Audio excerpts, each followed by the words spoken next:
hand, and Katie will come around with a microphone so we can capture your question. For those on Zoom, please ask your questions via the chat function, and we have a team here monitoring that. Before we begin, on behalf of Hub Cycling, I'd like to acknowledge that this meeting is taking place in the city of Vancouver on the unceded traditional territory of the Squamish, Musqueam, and Tsleil-Waututh First Nations. Just to give you a quick summary of how the afternoon will go, first, we'll vote on 4 procedural motions.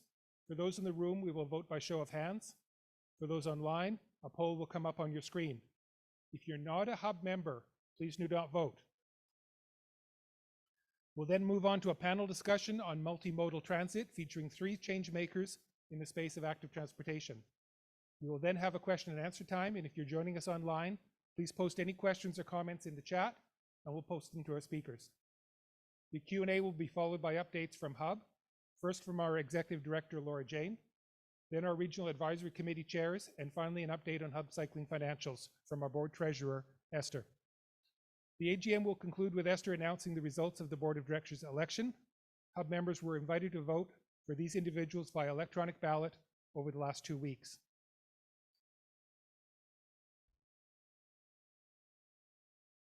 We're going to start with the procedural motions. And a reminder that you may only vote on these motions if you are a current Hub Cycling member.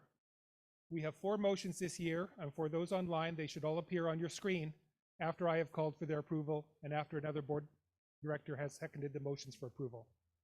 You will have 45 seconds to select your choices.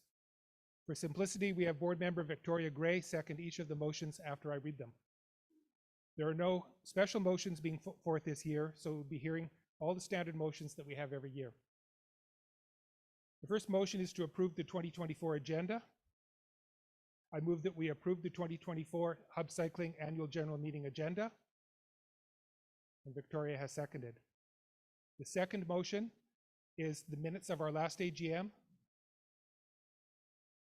I move that we approve the 2023 Hub Cycling Annual General Meeting minutes as distributed.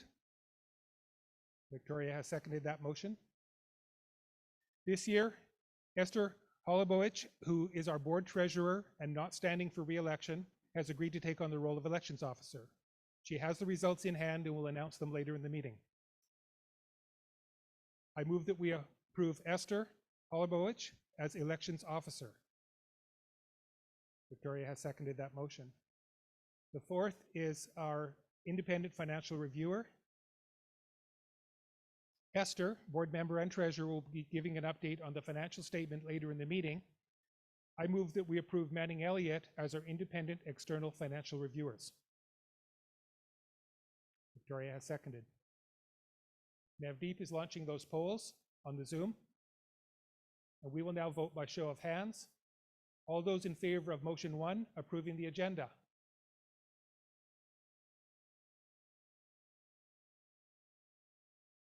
Wait, will we have a count?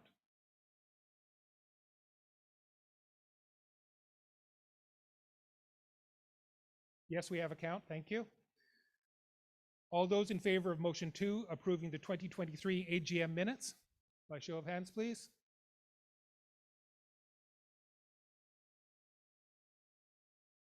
We have a count, thank you. All those in favor of motion 3, approving our elections officer. Thank you, we have a count. All those in favor of motion 4, approving our external auditors, financial reviewer.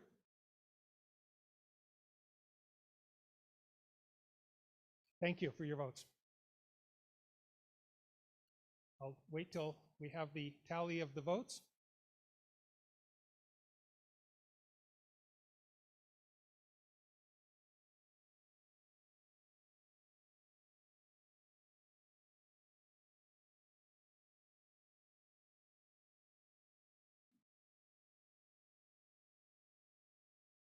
Thank you very much. Let the record show that all motions have been approved by the membership. Being a board member is a volunteer position and requires a significant amount of dedication and time, so I want to acknowledge all the other current and outgoing board members here, many of whom you have met in the past. This year, our outgoing board members are Alicia Gowan and Caitlin Heidland. I also want to acknowledge our continuing board members and those standing for re-election: Victoria Gray, Luke Gillies, Alex Flynn, Sarah Eustace, Esther Holobowicz, and Anne Murray, and Maren Shields-Brown. I also want to thank Laura Jane, Hub Cycling's Executive Director, and all the other Hub staff for the job they've done this past year. A special thank you to the team here helping put on the AGM. They certainly make our job much easier. We're very excited today to welcome our panel. I'm going to pass it over to panel moderator and Hub board member Victoria Gray, who will introduce the speakers. Thank you. Get this mic, which I'm scared to use, but you can all give me a thumbs up if you can hear me okay. Awesome, you rock. Welcome to today's panel discussion, Unlocking the Power of Bikes and Transit. As Jeff mentioned, my name is Victoria Gray, and I am proud to be a Hub director. Hub Cycling has always been an enthusiastic supporter of multimodal transportation. We are encouraged by the expansion of micromobility sharing options across the province, TransLink's Transportation 2050 plan, the Access for Everyone plan, and the proposed bus rapid transit and Surrey-Langley SkyTrain extensions. With the provincial election only a few weeks away, Hub and our supporters have been encouraging candidates to commit to support the funding, creation, and operation of those initiatives. They will go a long way in supporting Clean BC goals to reduce greenhouse gas emissions and address expanding populations in both urban and rural areas, and housing and equity issues on a provincial level. So today we have 3 speakers who have very kindly agreed to stay for a Q&A after they do their talks. So please save any questions you have. We will cover as many as we possibly can after the presentation, the final presentation. And for those of you watching online, please submit your questions through the chat. So it's now my pleasure to introduce you to our 3 panelists. Mia Kohut is the CEO of Vancouver Bike Share Inc., known to most people as Mobi, Vancouver's public bike sharing program. Mia spent the past 19 years promoting everyday cycling in Vancouver and North America. She is the former editor-in-chief, owner of Memento Mag, and the founder of Bike to Work Week in Metro Vancouver. And who doesn't love Bike to Work Week? She has a passion for inspiring change in people and cities and loves working towards a happier, healthier, and more sustainable future. Sabrina, our second speaker. Sabrina Lotexier is the Director of Infrastructure Programs at TransLink, which plans and manages the region's transportation system. Not an easy thing to do. Since 2012, she has worked on both the long-range strategic planning and funding side of TransLink, as well as the facilities planning and delivery side. She currently oversees the regional funding programs for walking, cycling, road, and bridge projects delivered by local government partners. And last but not least, we also have Dennis Agar, who is the Executive Director of Movement, Metro Vancouver Transit Riders. After working as transit planner at TransLink for 10 years, he was inspired by the success of Hub and other organizations across North America to start a group that fights for better public transit in Metro Vancouver. He's eager to ally with Hub and others to address the barriers to safer, greener, and more just transportation, something I think we all believe in. So I would invite our panelists to come up, and I will have Mia start the presentations. I have Mia down, but we can start. Or is it Sabrina first? It's Sabrina first. See, and I had to fudge something up so that we would have a way of getting around it. That's okay. No worries. No worries. You're keeping me on my toes. Hi, everybody. Thank you so much for being here today. It is a gorgeous, sunny September day, just the perfect day to actually ride your bike. So thanks for spending that day with us here, and especially those that I can't see on Zoom over there. So my name is Sabrina Lotexier. I was born here in Vancouver on unceded Coast Salish territory. My family did not cycle, so it wasn't until I was in planning school in Toronto that I first picked up my first commuter bike. It's nice and flat in Toronto, very fine-grained urban fabric, and I haven't looked back since. So it's my great honor to be here today to support the very important work that Hub does. Let me see if I can get this to work. There's my slide, thank you. It is doing a fun flicker effect. That's unintentional, it's a bonus. Okay, so our job here at TransLink is to connect people and places throughout the region on the buses, SkyTrain, SeaBus, West Coast Express, and Handy Dart. However, we are more than just transit service. We also own and maintain 5 bridges, 11 bike parkades, and 350 individual bike parking stations. We also fund the operation and maintenance of our major road network that connects our region's key centers. And we partner with municipalities and local governments, such as the Tsawwassen First Nation or Electoral District A, to invest in cycling, walking, and road infrastructure.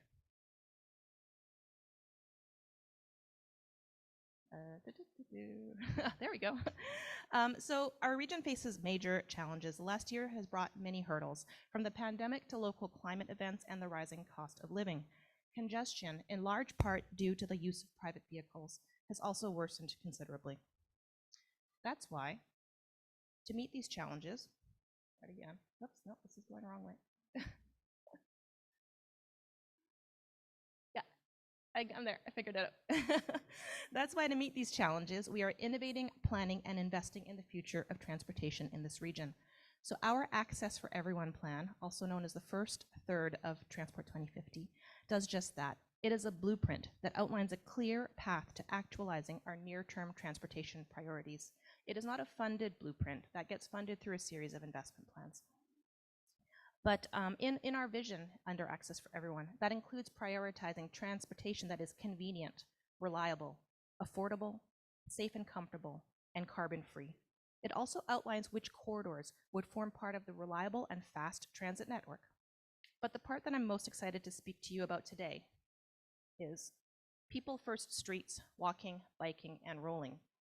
So Access for Everyone supports a transformation to more people first streets, where active transport is the most convenient choice for short trips under 5 kilometers. This means completing up to 450 kilometers of the 2050 major bikeway network, and the bikeway network in all urban centers, as well as up to 66% of the 2050 walkway network. So we're really trying to front load what's in that long range 30-year vision in the first 10 years because it's so important to make those investments up front.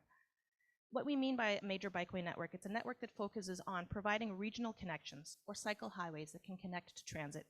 It enables more people walking, biking, and rolling on those short trips under 5 kilometers.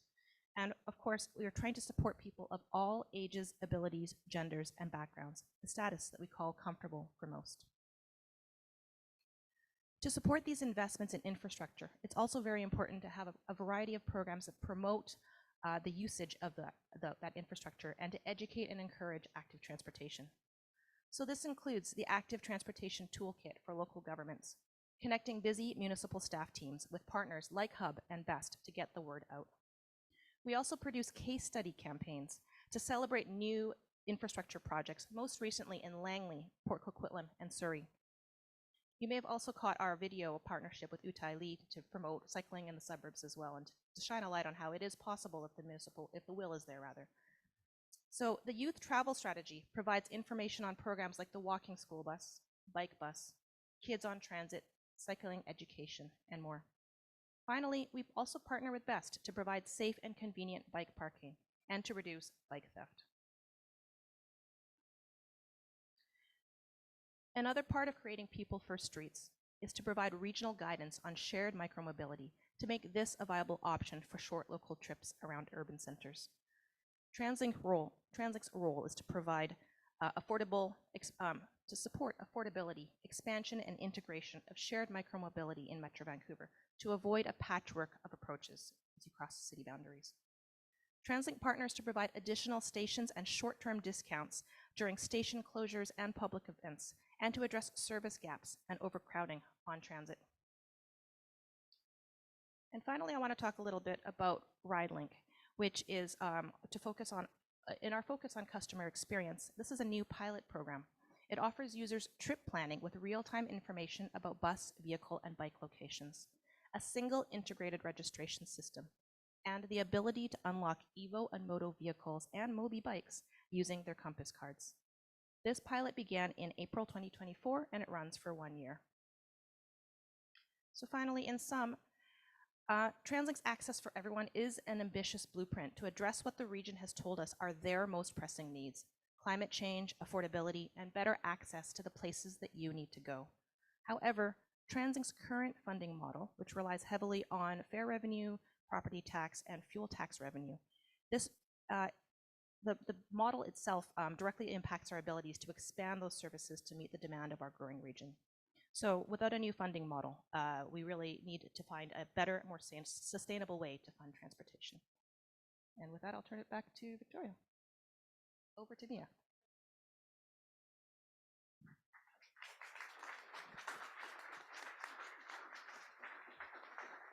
Hello, hi everyone. So everyone knows about Mobi already. Everyone rides Mobi, so I can go really quickly through these first slides. I'm sure. The other way. So just a little background information on Mobi. So we are in the city of Vancouver and at the University of British Columbia. This is our system map here. We started in 2016 with 24 stations, and we've had several expansions over the course of the last 8 years. And most recently, we added e-bikes in 2022, September 2022. And we also last year expanded to the UBC campus. So that was our first foray into regional expansion. We now have 2,000 classic bikes, 600 e-bikes, and 30 charging stations throughout the city of Vancouver and at UBC, and our supplier is 15 from France. Some quick Mobi stats. So we've had over 6 million rides taken on Mobi since we started in 2016. That's 18 million kilometers biked. We've had over 400,000 riders since we launched, and we have over 2,000 people that have been supported by our equity program. Some more Mobi facts. So we got 44% of our members said having access to an e-bike has increased how much they cycled. About 1 in 5 of our trips is replacing a trip that would have otherwise been taken by a car. 66% of our members already own a bike and use bike share as another form of public transit. So those other members are new to biking, which is one of the great catalysts, one of the great reasons why bike share is so great. And our e-bikes are ridden about 44% more than our classic bikes. So definitely the trend and the future for bike sharing.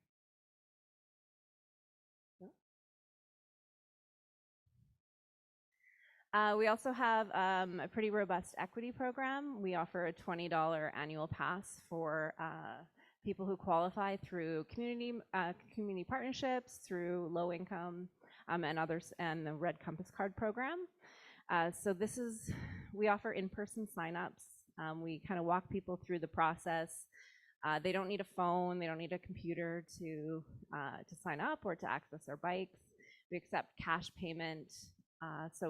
And we reduce the liabilities and the fees. So we do whatever we can to reduce the barriers to allow more people access to bike share. And these members tend to be the ones that use Mobi the most. We call them some of them are super users and really rely heavily on Mobi as their main form of transportation. We've also launched a Pass for Disabilities program, so free e-bike access for people who are designated with a disability. And we've also launched a youth program. We're now in 4 high schools, and we've had over 300 youth. So this is between the ages of 12 and 16 sign up for Mobi.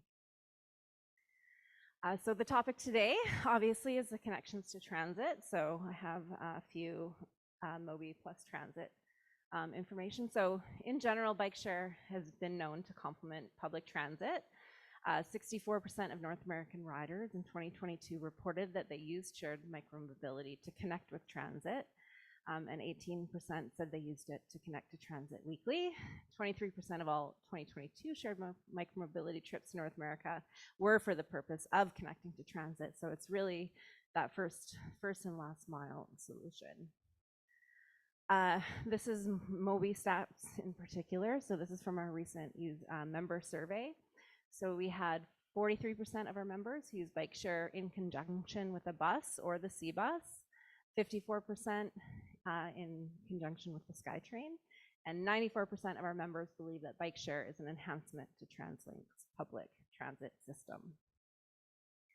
And as Sabrina mentioned, we are part of the RideLink pilot program.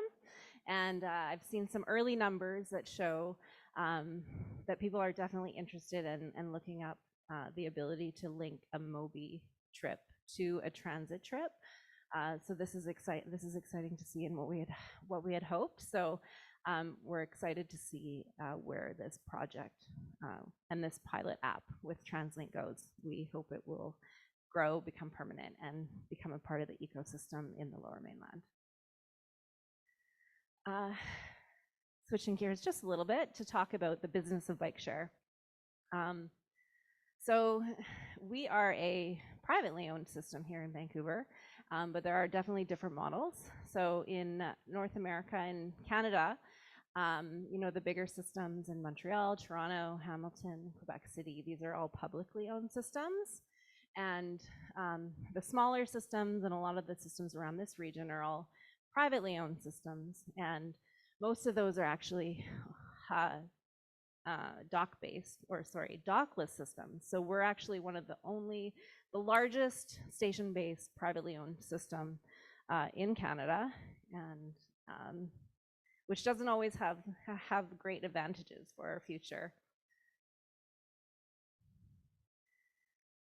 So also there's great examples throughout the world of bike share systems that are actually owned by the transit system and are truly a part of that transit connection. So some of these systems include Metro Bike Share in Los Angeles, Santander Cycle in London, the system in Austin and in Las Vegas are all bike share systems owned and run by their transit systems.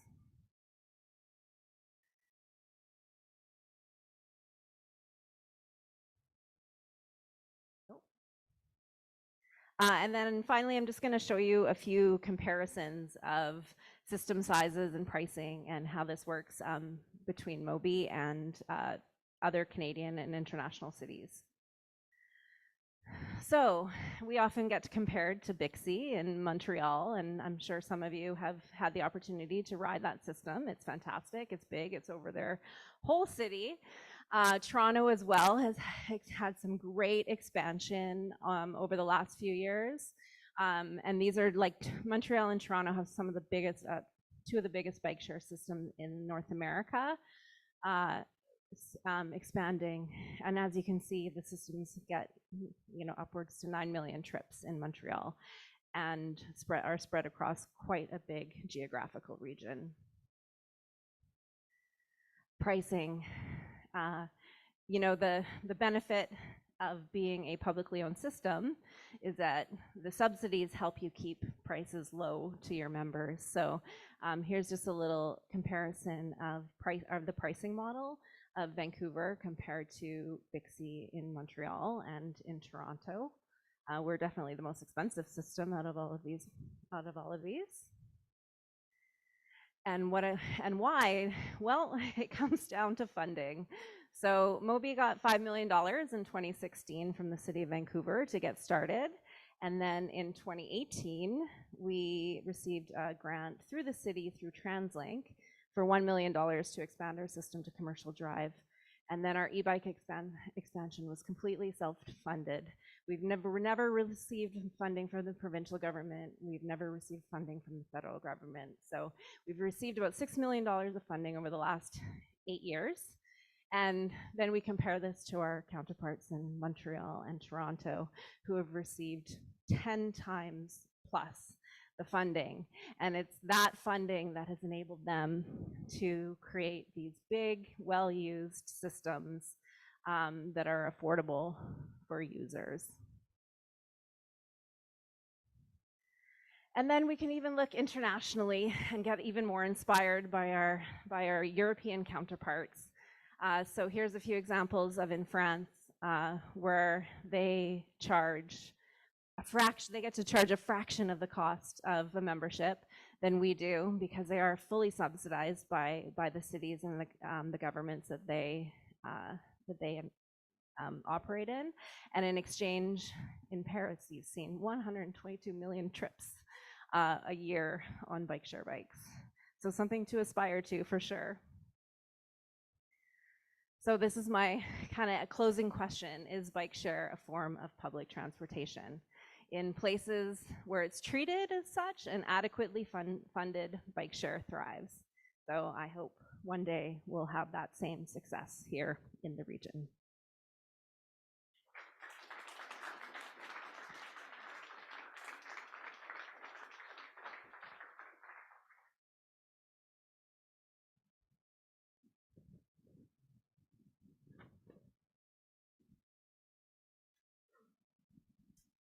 Hi, everyone.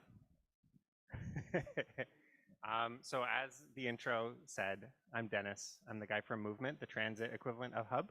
We're new, not nearly as big as Hub.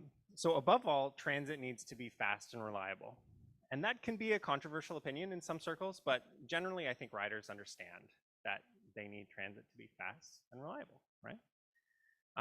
The main reason that buses are even a thing is because they are faster than walking or rolling down the sidewalk, right? And the speed and frequency and reliability of transit largely determines whether and how many people will ride it. When it comes to transportation, I would say people are largely rational. As long as they're aware of their options, people will think through the time it takes to drive, bike, or take transit, as well as the cost, the safety, the comfort, the weather, etc. And they'll usually come to a pretty sound decision, I would say. It's been really interesting to watch how the Canada Line reflects this phenomenon. Before the Canada Line opened, it's the north-south routes in Vancouver were the highest ridership routes in the entire region. And TransLink kept having to boost the frequency of those routes to keep up with demand. When the Canada Line opened in 2009, we started seeing ridership on those routes kind of flatten out and then, start to decline. The Canada Line was just way faster, way more frequent, way more reliable. The average speed of this route on Main Street is about 14 kilometers an hour. And the average speed of the Canada Line is 32, more than double. So, and fun fact, the speed of the Main Street bus, that bus that I mentioned, is actually down from what it used to be. Increased congestion, as we're experiencing in this region right now, reduces that average speed, and it introduces a lot of variability, which really makes it hard to keep the schedule.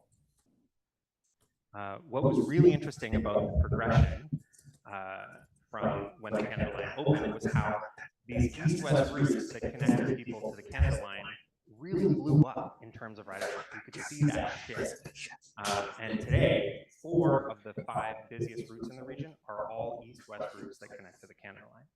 And these are the routes where we see pass-ups most often. A pass-up is when someone's left behind by a bus that's full. It happens sometimes 4 times in a row on the 49th Avenue bus. So this is a great segue into the fact that TransLink hasn't had any real funding to increase transit service, to accommodate that ridership growth since about 2020. That means their job has been finding the buses that are emptiest in the region and shuffling them to the places where the buses are most painfully overcrowded.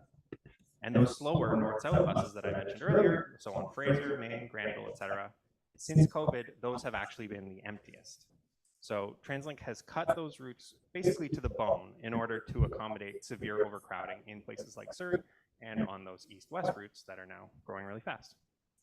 But those north-south routes are into death spiral territory. So the time that you wait for a bus factors into your decision whether to take it, right? You're much more prone to take a bus that comes every 5 minutes versus one that comes every 60. And when you cut down a route's frequency, it makes it less attractive, and ridership is down. And so TransLink doesn't really have much of a choice but to cut that service when the ridership is down, and it just keeps going in a circle. So the 8 on Fraser Street peaked at 6.2 million rides a year in 2019. In 2023, it was half that, 3.0 million. And back in 2019, when that ridership peak was hit, a bus came every 6 to 7 minutes. Now it's every 15. It's the lowest that route's been, maybe for decades, certainly as far as I can find records. So now I know this is a cycling event, and I'm talking only about buses, so I'm going to bring this back around, I promise. Where did all those riders go, right, from those north-south routes? Like, I talked about a lot of them going to Canada Line, but and you know, I think a lot of them are working from home potentially. Hopefully, very few of them have switched to car. But I think when you see the 8 in the death spiral with lower frequency, more congestion, I think a lot of them are moving to a bike, right? And I think the work that Hub's been doing to grow the safe cycling network is visible, right? It's actually having an impact. I live on Adirondack Street, and it's a really safe and fast way to cycle across East Van. And I see more and more bikes every year. And also weird devices, like really weird things, just every day. They make weird noises sometimes too, which is fun. But they just go right by my window while I'm writing the speech. I also think that batteries and electric motors have done an incredible job of getting people to their destination faster and making our region's topography seem less daunting, either if they're attached to a bike or a weird thing that makes weird noises. But yeah, I think the region's overcrowded bus network plays a role in the growth of cycling. Buses are either overcrowded and stuck in traffic, or they're not frequent enough and stuck in traffic. So there's a risk that this will get a lot worse, and I think that's maybe a theme in all 3 of our speeches. TransLink is on the cusp of covering literally half of its buses if the 3 levels of government don't get together to find a way to boost funding. And we don't want them to just fill the funding gap, right? We want them to fund buses to the level that they're actually good. We don't want overcrowded or infrequent to be the only 2 settings of a bus. So at Movement, we're mobilizing transit riders in the same way that Hub mobilizes cyclists. There are 1 million people that ride transit in this region at least once a week. That's about 40% of the population. I used to work as a transit planner with Sabrina. Hi, Sabrina. And I came to understand that in situations where governments would refuse to put in bus lanes or would refuse funding to transit, it was because they were motivated by fear of backlash from motorists, from people that don't relate to the transit network and will either be upset about the taxes or will be upset about losing a lane of parking. So Movement is doing things about that, and we have to do this in alliance with Hub. There's no way around it. We're on the same team. No one is exclusively a transit rider or a cyclist. We all just use the best tool for the job, right? And as cars continue to get more and more expensive and roads become more unusable, basically due to congestion, transit and cycling become obvious options and an obvious parent. Today, cycling is faster than most of the transit routes in the region, especially when you factor in the wait time that comes from a low frequency.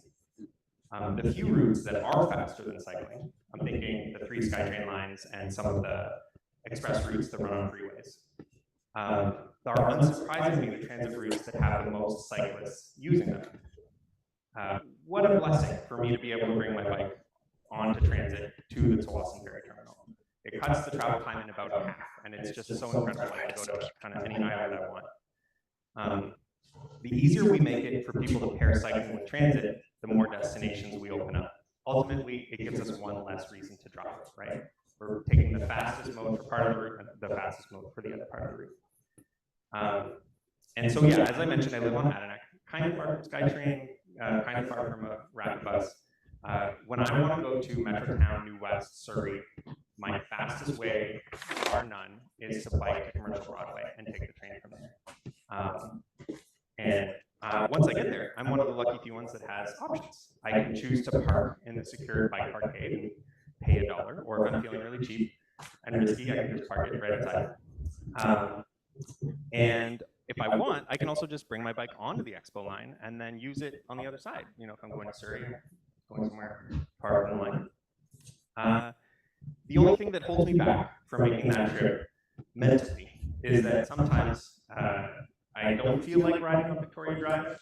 It can be kind of frustrating. There are often motorists that are kind of like angling to like sneak by you. So a protected cycle track on Victoria, a safer route on Victoria, would actually increase my transit usage. And that's how we're connected, I think.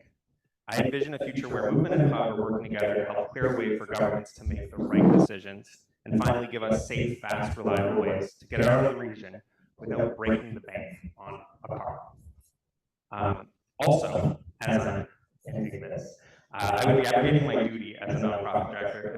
say that if you do care about these things, our website is movement.ybr.ca. I have stickers for you in the back later. If you can consider joining our list and donating or helping us find donors, there are almost no grants out there at all for this movement. So there's my plug. Thank you very much.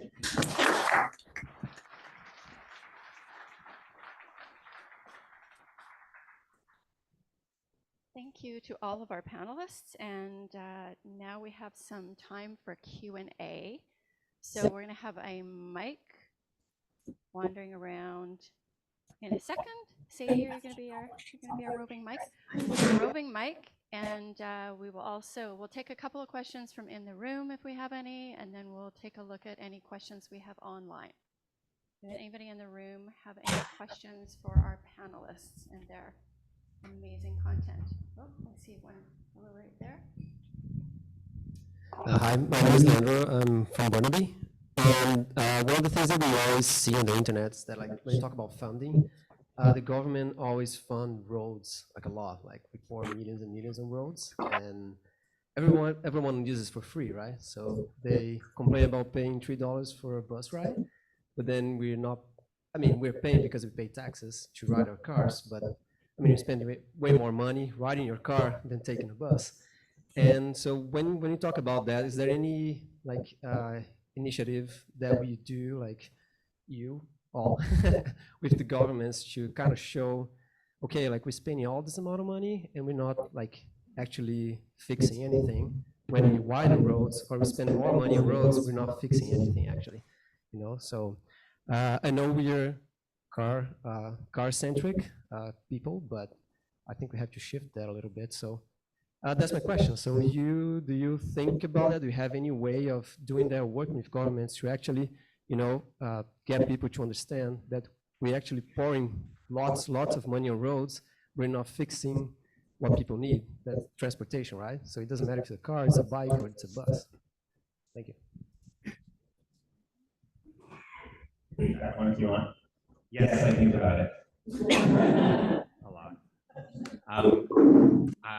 Good news is that we're that coalition between Hub and Movement and a bunch of other groups is really starting to pick up steam, especially during the election. And so you'll expect to see some stuff from us in the media about targeting the province to along those lines, right? Like, why are we investing so much money? Why is it the default that money goes to freeways and no one thinks about it? Whereas every single penny that we get for transit recycling is like claw for it. So yeah, there's going to be a bit of that in the provincial election. There's also work afoot federally, kind of a coalition of transit groups to kind of bring that message to the federal government. But yeah, ultimately it comes down to politics, right? Like they do the things that they think they need to appeal to voters. And so as voters, we need to communicate with them more and show them that there are a ton of us. And we're growing too. I think we're hitting like a tipping point where there are more and more people, just because cars are so expensive and just generational shifts, there are more and more of us that I think we're really close to being able to shift those politics. Great, thank you. Anybody else have any questions for our panel in the room? There we go. There's someone in the back. Hang tight. Sadie's on her way. Hey, this actually is not directly for the panel, but maybe from some of the Hub staff. I'm curious, are we going to be doing the same election polls with the candidates around cycling and related topics this year? I know there's been talk of it, and Laura is nodding her head. So our executive director is nodding her head. I know that staff is working and prepping materials to share with members and the public to try and encourage that conversation, that dialogue about the need for more funding to meet, as that gentleman said, the needs of the people, what they really need, not to dismiss the needs of drivers, but I think all of us in this room think that there is a growing need and more need in other areas beyond just those 4 more cars. So yes, there will be materials coming out, information coming out before the election. And do we have, we'll take one more question from the room, and then we'll check and see if there's any from online. Hi, I'm Jasper. I'm from the Burnaby Local Committee. And one question I have is regarding the bike sharing. So with Mobi Bike, I know they have the annual sort of subscription where you pay a set fee each year and then sort of get unlimited rides. And that's something I've noticed that's missing with these new companies that are coming in the other municipalities, where each time you go, you have to pay a dollar or something to unlock, and then it's like so and so cost per. And I think that really inhibits people from signing up for an annual service and going for a bike ride because they've already paid for it, versus these new services where each time I go, I need to pay out of pocket to go on a ride. So what do you think, how we advocate for other municipalities to sort of contribute some funding to help these bike share programs have a cheaper rate? Because I know these municipalities, they like these companies because it sort of doesn't cost anything, but companies, they come in, they pay for the equipment, but also charge very high fees, so it doesn't really encourage like the use that Mobi bike or Pixie, those sort of services have. So what sort of advice do you have for us? Well, first for Burnaby, because you don't have a bike share yet, when you put out your RFP, you could specifically ask the companies who are applying to be able to provide an annual pass. So that's something you could get ahead of now. But I think it's going to take TransLink. It's going to take the province of BC. It's going to take some federal it's going to take TransLink. Someone needs to step up and really create a regional vision and for bike share, and funding you need to fund and subsidize these programs in order for the programs to be able to offer affordable memberships to the public. Yeah, and if I can just add to that, I believe that's also the intent behind the shared mobility strategy, is to avoid that patchwork of options. So those that already don't want to get to Vancouver and say, why is it so different over there? When you said other companies, I wasn't sure if you meant bike companies or the scooters or other weird machines, other things. I believe the strategy is intended to incorporate all of them. It is something that we actively workshop through Committee Hub, the Regional Transportation Advisory Council, made up of the engineering departments of all the municipalities. So it's very important that we develop that in consultation with them, because TransLink is, we don't own the assets. We will have to work closely with folks in here. From individual municipalities about what that looks like for them, so that there's a strategy that works for everyone. I think it's in active development right now, and if there's ongoing interest in that, feel free to contact me. Thank you. I think we have a question from the online. Emily, Director of Operations, share.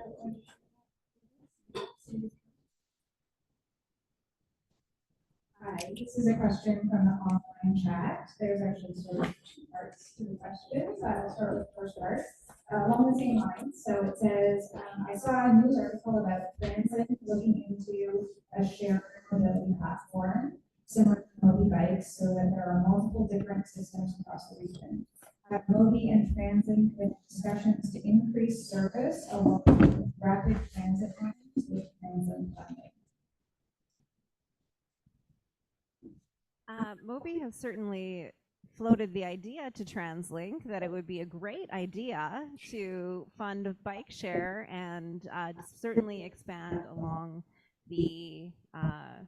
along like SkyTrain stations, create little hubs of bike share, and then you can expand the catchment area of people being able to cycle to the transit hub as well as walk.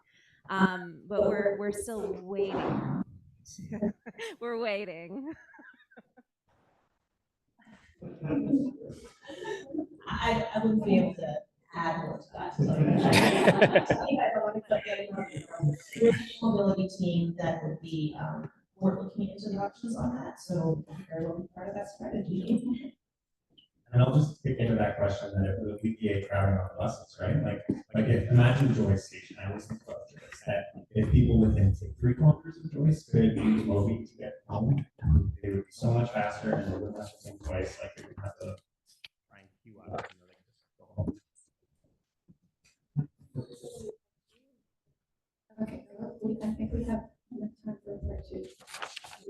Right, part 2. Also, why is the pilot program for combined mobility as a service 1 year long? If it's showing great results, can it be accelerated? I have all the accounts separately, but having them as a combined account would be awesome. comment why the pilot is there are all contracts related to that.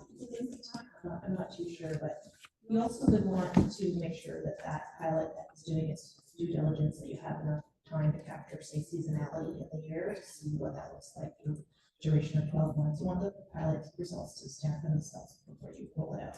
So that's Yeah, and being a member of the pilot, I can say that the intention of the pilot is for it to continue, it is for it to scale up, and it is for it to expand. But you need to start somewhere, and there's a lot of lessons learned. And even within the first 6 months, we've learned a lot of lessons. So it's important before this scales and before it can be accelerated. There's a lot to learn from and improve on before it would be ready to be shared and widely adopted by the public. Great, so it's 6 months in, 6 more months to go. Hopefully it continues to do well. Everybody has a chance to use it, and then 1,300 people. Anybody's in at their panel or that particular pilot, do your thing. Help make the results awesome. Exactly, and I mean, I can also share, 1,300 people plus signed up for the pilot, and then, half of those people actually end up downloading the app. So those are the kind of, and so you have to expand and you have to invite more people. So that's just like a little glimpse into the kind of lessons that have been learned so far in the first 6 months. At least the pilot's happening, right? At least we're getting there. So that's the first step. Thank you. Thank you very much to our panelists. Unfortunately, it's all the time we have today. Mia, Sabrina, and Dennis, thank you so much for your time. Now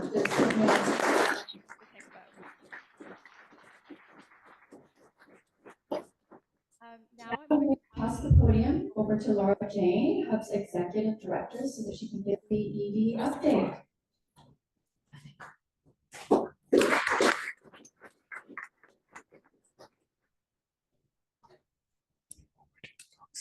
Hi everyone. Okay. Great to see you all here today, and thanks so much to Sabrina and Mia for the great discussion. I know I'm definitely keen to see Bike Share for regionally and hopefully be more connected soon. My name is Laura Jane, I'm the Executive Director of Hub Cycling, and a big thanks to all of you for being here on this Saturday.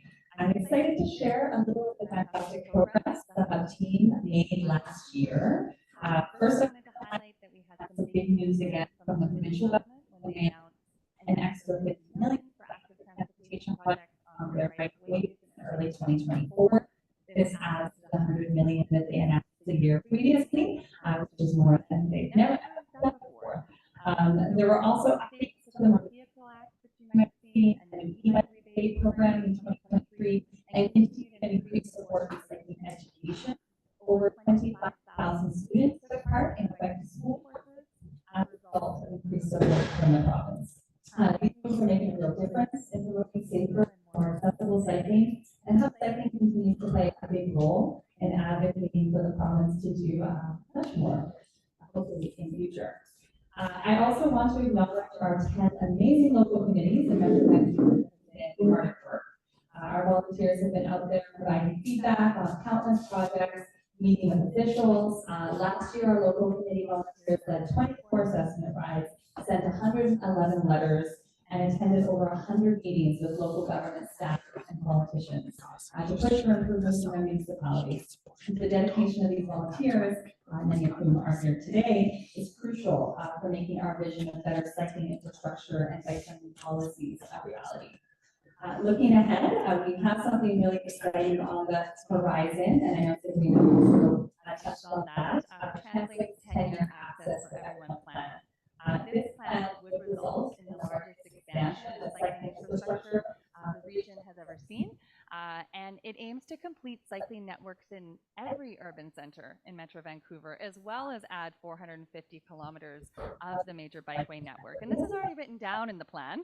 The main thing right now, obviously, is getting it funded. So Hub has been pushing hard we've been advocating to all levels of government to ensure this plan gets funded and implemented, and that the active transportation pieces as well get implemented. The Hub cycling community of advocates continues to grow year after year. Last year, more than 56,000 people joined our events, educational programs, and webinars.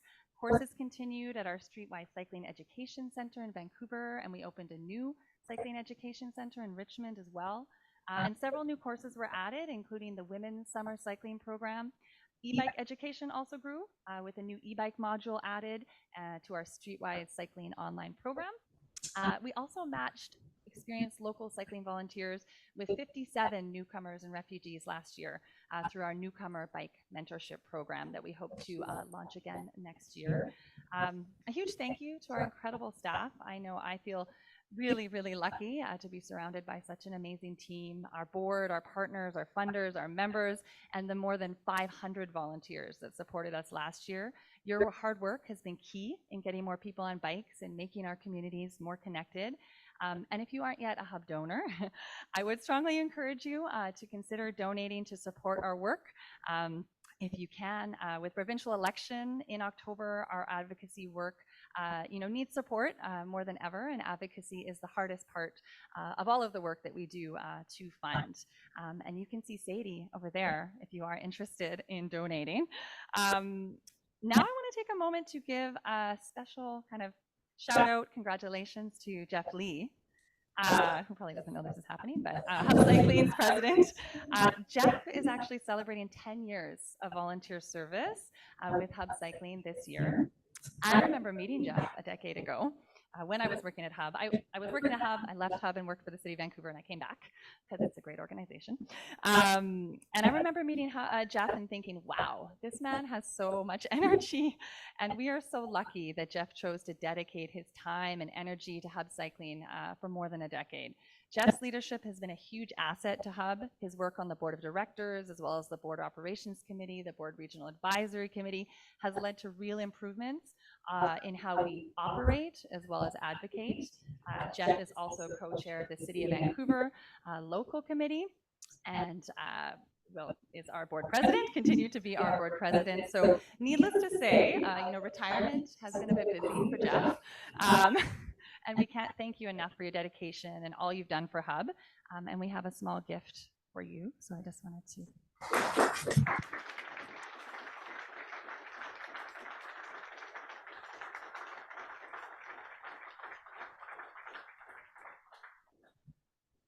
Well, I thought I knew what was happening at this meeting today, but I guess not. Thank you very much. I retired over 10 years ago, and I came to Hub, and one of the first people I met was actually Aaron, who is here today. And I met Aaron in the Hub office at the time on 8th Avenue and said, I have some time, and I'd like to volunteer, and what can I do? And the thing about volunteering is they keep finding you new things to do.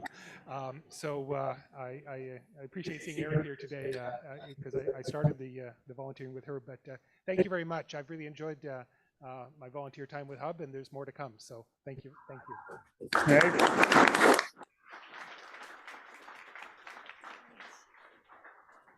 Okay, and before I go, I'm probably going to be cut off soon. I wanted to say you may have heard the news out of Ontario a couple of days ago. That the provincial government there is actually considering tabling legislation that could essentially ban the construction of new bike lanes anywhere where it would take away space from motor vehicles. This regressive move would not only threaten safety, but also undermine the progress Ontario has made in recent years. It's also, I think, a very stark reminder of the importance of provincial elections. In BC, we have a provincial election in 1 month, less than 1 month. And Hub has sent a survey, so this question was brought up, to all BC candidates to understand their views on cycling policies, and the results will be published in a couple of weeks. So please remember to vote this fall and encourage as many people as you can to do the same. And with that, I am going to pass it over to one of our regional advisory co-chairs, Marin Shields-Brown. Thanks, everybody.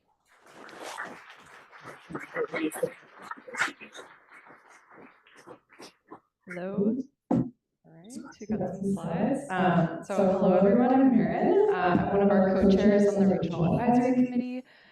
We're one of the committees on Hub's board of directors, made up of myself, co-chair Alicia Gowan, who's not here with us today, and Jeff, Luke, Navdeep from staff, Laura Jane, our ED, and then as well a representation from staff in Kathy and Evan Hammer. And so for our action plan for 2024-2025 on RAC, we did choose to shorten our list of goals from last year and get a bit more clear and specific on what measurable indicators we could define for each goal and help us better understand what success looks like and support tracking ongoing progress towards our objectives. So those goals are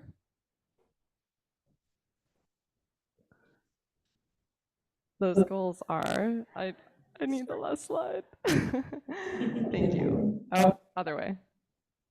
Thank you so much. And these goals do align well with Hub's overall strategic goals. So stewarding cycling advocacy in regional infrastructure projects, that's a big one for us. Supporting and collaborating with strategic partners on cycle highways, influencing a modernized motor vehicle act, which I have a few updates on. Activating justice, equity, diversity, and inclusion learning and implementation, as well as championing Hub's priority gap list. So those are our goals for the year. And then just to speak briefly on goal number 3, influencing modernized BC Motor Vehicle Act.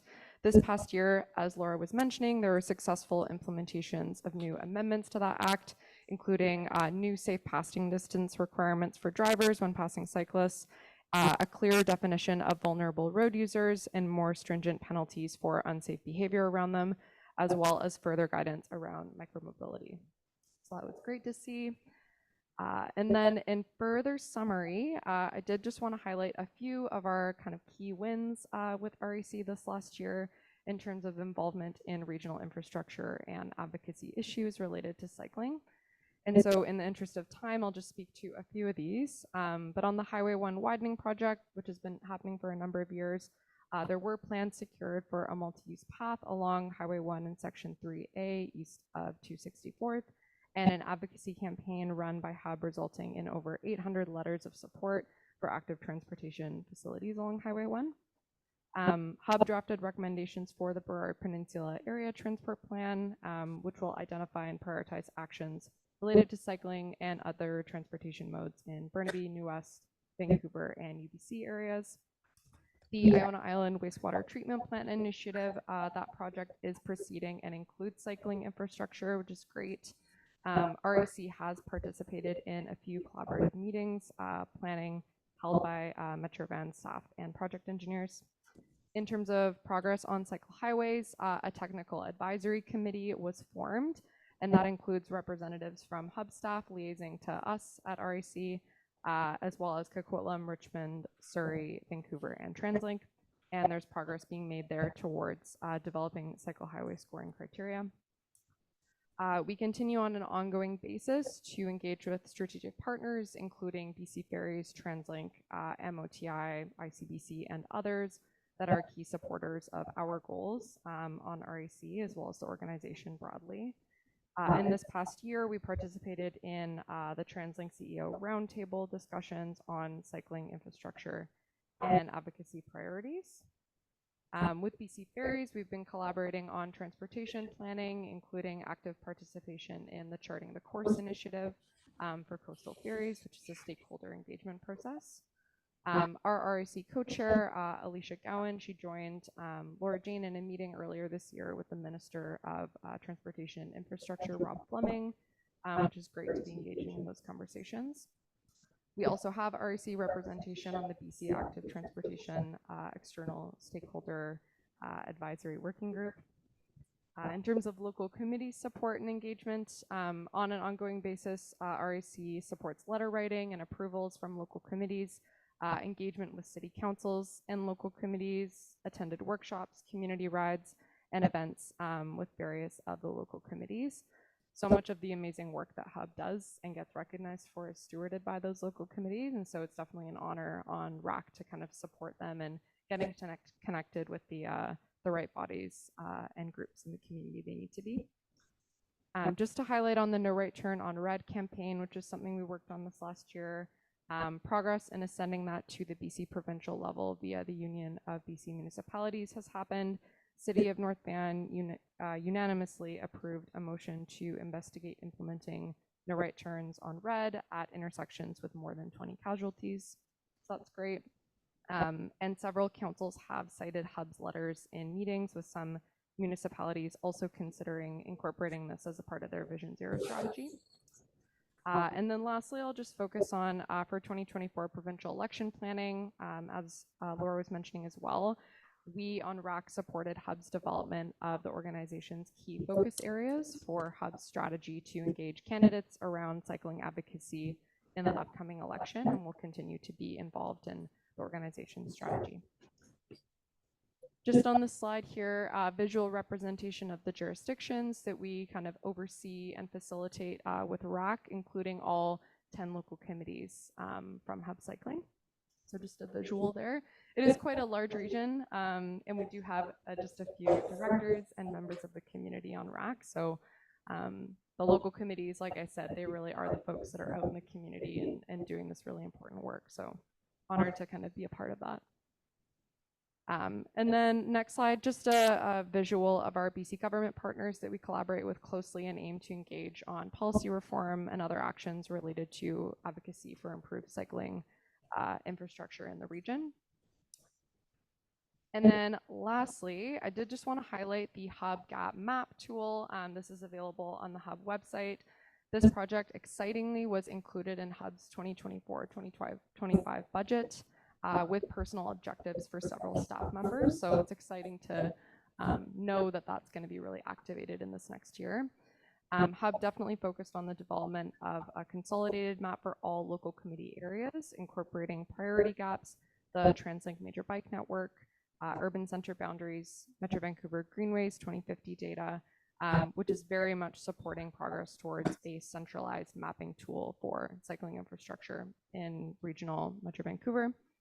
And lastly, the map is now functioning using a QGIS application with additional layers added, including TransLink equity zones, which is great. So looking forward to supporting the implementation of this tool with RAC. And if you have any questions about RAC, also for incoming board directors who might be interested in our work, I'll be around afterwards for any questions, but yeah, that's our update.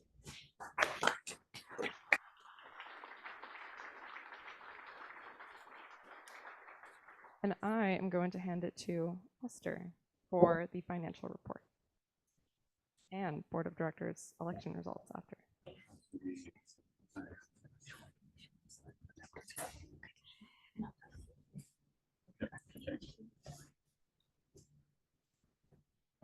Okay. Welcome everyone to our 2024 AGM. My name is Esther, and I am a director on the board, serving as board treasurer and co-chair of the operations committee for the past year. I am here to present to you this year's financial report. As a reminder, our fiscal year is April 1st, 2023 to March 31st, 2024. To start, I would like to acknowledge the excellent work of Hub's operations director, Emily Beam, and our bookkeeper, Marianne Boss, and to all our staff, thank you. I'm happy to report that we have had another record year in terms of revenue, and we continue to have a strong overall cash balance at the end of the year. This is great news, as it allows us to continue to execute our mission. Let's now review the highlights of the financial statements. Our financial statements were prepared by management, which includes our director of operations and our bookkeeper. They were then reviewed by the operations committee, which is a board-controlled committee similar to an audit committee. We once again had a review engagement performed by Manning Elliott, an independent accounting firm located here in Vancouver. As you can see from the review engagement report prepared by Manning Elliott,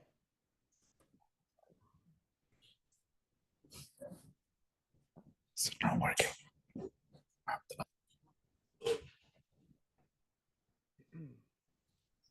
As you can see from the review engagement report prepared by Manning Elliott, there was nothing that came to their attention that would cause them to believe that the financial statements do not present fairly the financial position of Hub Cycling. In addition, the report states that from their review, the financial statements are prepared in accordance with the Canadian accounting standards for not-for-profit organizations. The completed financial statements prepared by Manning Elliott were then approved by the Board of Hub Cycling.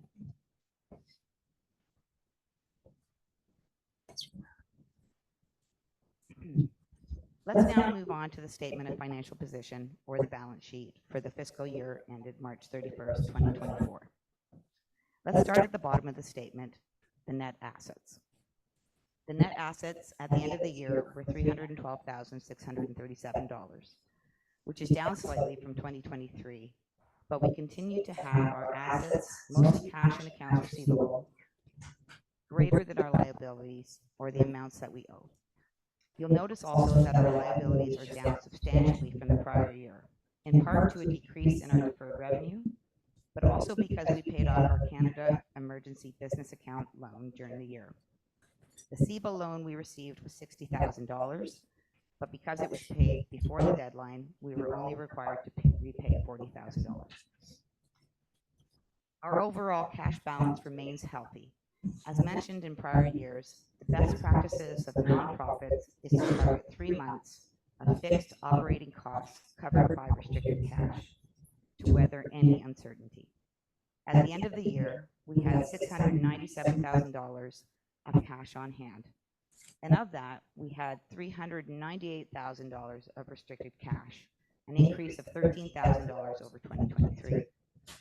This puts us in a healthy position of being very close to the goal of 3 months of fixed operating expenses. As we move forward into 2024-2025, we are working to close the gap even further.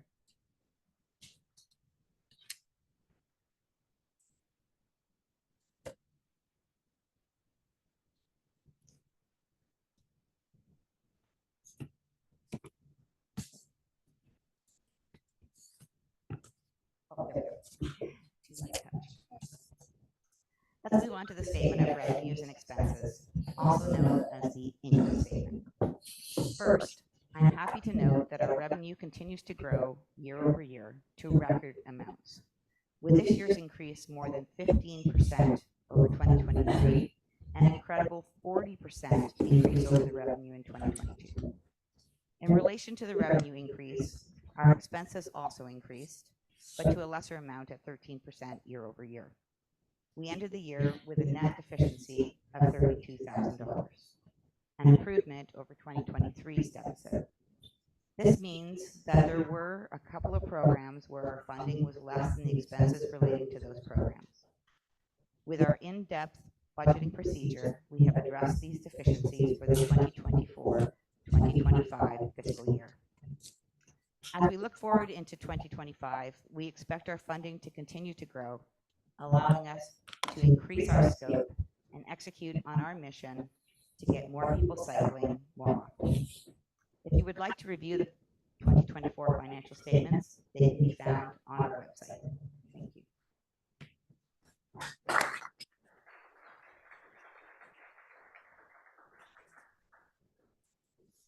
Okay, I am now very excited to present the new directors. As per our bylaws, we have 2 separate elections. The first is for the position of president, and the second is for directors at large. For president, Jeff Lee has been elected as president by acclamation. And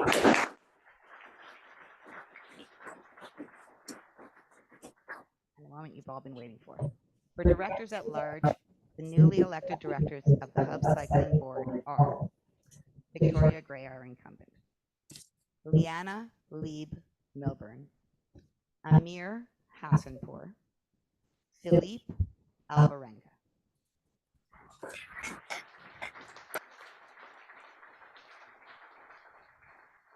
Congratulations to all. I, along with our current board members and staff, are looking forward to working with you. If you were not elected, we want to sincerely thank you for your application and encourage you to explore working with the local committee. We had such a strong slate of candidates this year, the choices were not easy. We will be in touch to see if we can involve you in Hub's work in other ways. And to Jeff, Thank you on behalf of all of us on the board, plus the Hub staff and volunteers, for your dedication to Hub Cycling as president of the board and the director this past year. For the newly elected board members, please see Anne after the meeting. She's standing at the back there for a little bit of paperwork. Thank you.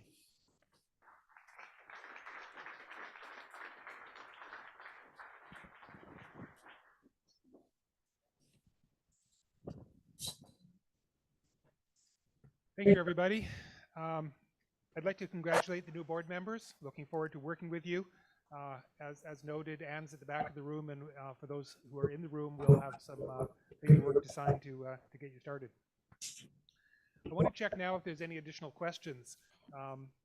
Chance and no questions online. Any questions in the room? Going once. Seeing none, I'm going to move that we adjourn. Victoria has seconded that. By show of hands, all those in favor? Thank you very much. We're going to adjourn now and end the Zoom session. If you still have any questions, you can contact staff at membership@bikehub.ca. And at any time, you can contact the full board at board@bikehub.ca. This meeting is adjourned. Thank you, everybody.